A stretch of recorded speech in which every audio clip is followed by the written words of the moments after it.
Assalamualaikum warahmatullahi wabarakatuh. Sampurasun wilujeng enjing anu kusim kuring dipihormat Ibu Endang salaku guru bahasa Sunda sareng rerencangan sadaya anu dipika cinta. Langkung ti payun hayu urang panjatkeun puji sinareng syukur ka Gusti Nu Maha Suci di mana anu tos maparingan ka urang sadaya sagala kanikmatanana terutama nikmat iman sareng Islam. Shalawat sinareng salam urang sami-sami panjatkeun ka junjungan urang Nabi Muhammad sallallahu alaihi wasallam. Nutos nyandak urang sadaya kana jalan kaleresan. Salajengna langkung ti payung tepangkeun wasta Abi Darius salaku anu macakeun biantara sareng rerencangan Abi Debi salaku anu ngadamel biantara. Dina danget ayeuna simkuring bade ngadudikeun biantara singket perkawis pergaulan bebas rumaja. Pergaulan bebas mangrupikeun kalakuan anu nyimpang anu henteu saluyu sareng norma sareng ajaran agama.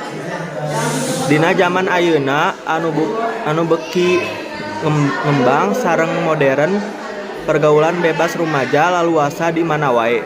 Pergaulan bebas remaja biasana bagian tina eksistensi diri, pelampiasan emosi atanapi ku ciwa anu di alaman.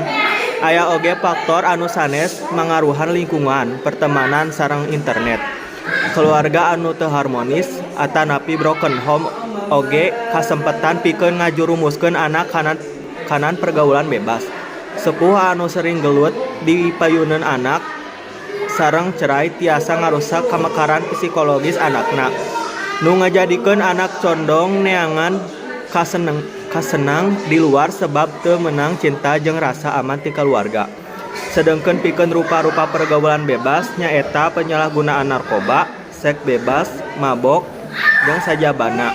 Dampak tina masalah ieu oge rupa-rupa rumaja dikalurkeun ti sakola, turun prestasi akademik dugi hamil di luar nikah. Sedengkeun pikeun cara ngahindarna nyaeta ngadeukeutkeun diri ka Allah, nguatkeun hubungan jeung keluarga, selektif dina milih babaturan, boga sikap anu tegas jeung ningkatkeun kegiatan anu positif. Mung sakitu wae anu tiasa simkuring didudikeun.